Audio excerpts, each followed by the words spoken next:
Cek cek cek cek cek cek cek cek cek. Assalamualaikum warahmatullahi wabarakatuh. Halo sahabat semuanya, berjumpa lagi nih dengan Kakak Pangkirestu di kelas Ilmu Pengetahuan Sosial. Apa kabarnya sahabat semuanya? Semoga kalian sehat ya dan siap mengikuti pembelajaran ini.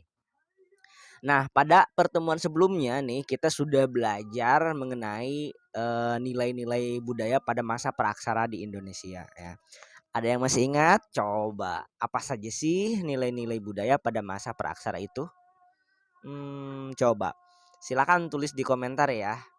Mungkin kalian masih ingat ya. Jadi nilai-nilai budaya pada masa praksara diantaranya ada nilai religius ya, eee, 2 nilai gotong royong, kemudian, nilai musyawarah, ada juga nilai keadilan, tradisi bercocok tanam dan tradisi berlayar. Oke, sudah ngerti kan? Nah, di video kali ini kita akan belajar mengenai, nenek moyang bangsa Indonesia. Oke. Nah, coba kalau kita perhatikan nih penduduk Indonesia ini mengapa ada banyak keragaman fisik. Contohnya warna kulit, roman wajah, kemudian ini bentuk rambut. Mengapa ada keragaman dalam nilai budaya, kemudian tradisi juga bahasa. Lalu dari mana sih munculnya keragaman tersebut? Nah, salah satu caranya untuk mengungkapkan keragaman tersebut adalah dengan menelusuri gitu asal usul nenek moyang bangsa Indonesia ya. Jadi kata si Paul dan Prit Sarasin atau yang dikenal dengan Sarasin bersaudara, mereka mengemukakan bahwa, penduduk asli gitu, penduduk asli Indonesia itu berasal dari ras kulit gelap dan bertubuh kecil. Nah, ras ini pada awalnya ini mendiami Asia bagian tenggara. Nah, yang saat itu katanya masih bersatu sebagai, daratan pada zaman es atau periode glasial. Nah, namun setelah periode glasial ini berakhir gitu, es mencair, maka daratan tersebut kemudian, terpisah gitu oleh lautan yang dikenal dengan Laut Cina Selatan dan Laut Jawa. Nah, akibatnya daratan yang tadinya bersatu kemudian terpisah menjadi daratan utama Asia dan kepulauan Indonesia. Nah, sedangkan penduduk asli yang tinggal di daerah pedalaman dan penduduk pendatang tinggal di daerah pesisir ya. Nah, jadi si penduduk asli inilah yang disebut sebagai suku bangsa Peda oleh Sarasin bersaudara. Oke.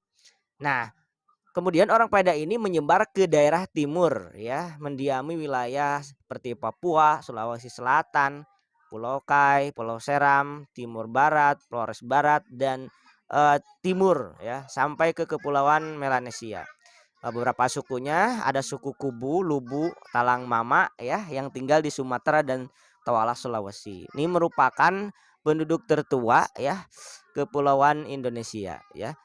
Kemudian diyakini mempunyai hubungan erat dengan orang Peda gitu.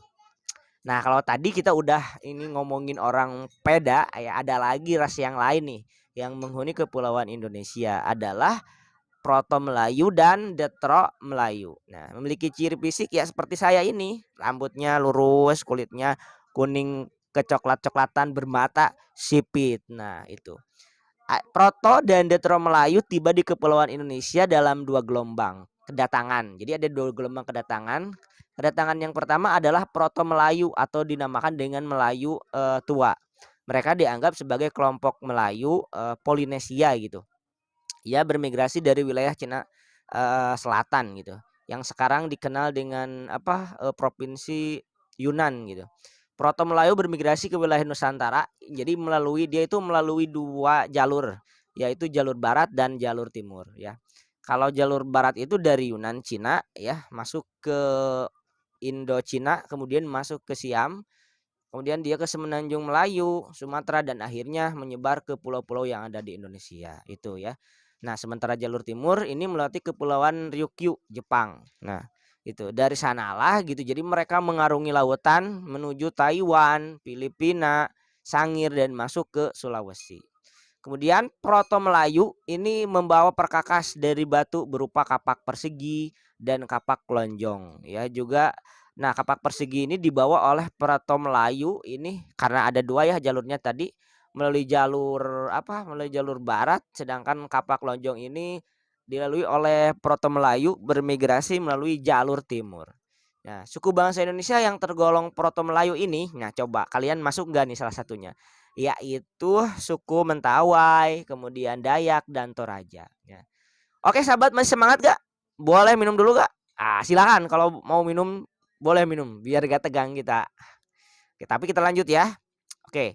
Gelombang kedatangan ke kepulauan Indonesia berikutnya adalah Detro Melayu gitu. Atau yang disebut dengan Melayu Muda. Kalau tadi Melayu Tua ya, yang berasal dari Indochina bagian utara. Nah, kedatangan si Detro Melayu ini jadi dia itu mendesak Proto Melayu ke arah pedalaman. Jadi dia mendesak gitu. Proto Melayu ke kedalaman. Mereka memperkenalkan perkakas dan senjata yang terbuat dari agak maju nih, besi dan logam. Mereka telah melakukan kegiatan bercocok tanam. Nah, padi yang banyak dikembangbiakan, yang banyak kita tanam itu oleh Detro Melayu, itu dari wilayah Assam Utara atau Bima Utara. Nah, bangsa Detro Melayu mengembangkan peradaban dan kebudayaan yang lebih maju. Jadi dia lebih maju ya.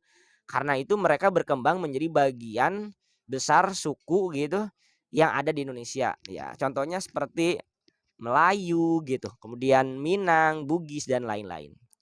Nah, dalam perkembangan selanjutnya, jadi si Proto Melayu dan Detro Melayu ini sulit untuk membedakan karena sudah berbaur sehingga sulit untuk dibedakan gitu. Nah, sahabat, ada ras lain selain Peda, Proto Melayu dan Detro Melayu di kepulauan Indonesia. Ras ini apa ya? Nah, ras ini adalah ras Melanesoid. Ya, mereka tersebar di lautan Pasifik, di pulau-pulau yang letaknya sebelah timur Irian dan Australia. Gitu. Jadi kedatangan ras Melanesoid diperkenalkan pada saat zaman es terakhir. Pada saat itu kepulauan Indonesia belum berpenghuni, jadi Indonesia belum ada penghuninya. Dan ras Melanosoid melakukan perpindahan ke timur hingga ke Papua. Selanjutnya ke benua Australia yang sebelumnya merupakan jadi Australia dan Indonesia satu kepulauan yang terhubung ya. Jadi Papua dengan Australia satu kepulauan yang terhubung ya.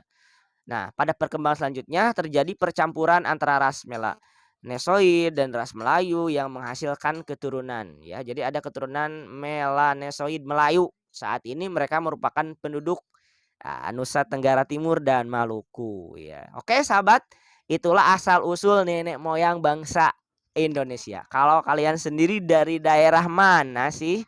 Tulis nih di kolom komentar nih ya. Nah, itu sebagai bukti bahwa perbedaan keragaman mampu menyatukan bangsa. Oke, saya Pangkerestu, sampai jumpa di video selanjutnya. Jangan lupa sarapan ya untuk menghadapi kenyataan. Oke. Makasih banget nih. Jangan lupa like, komen, share juga subscribe. Oke.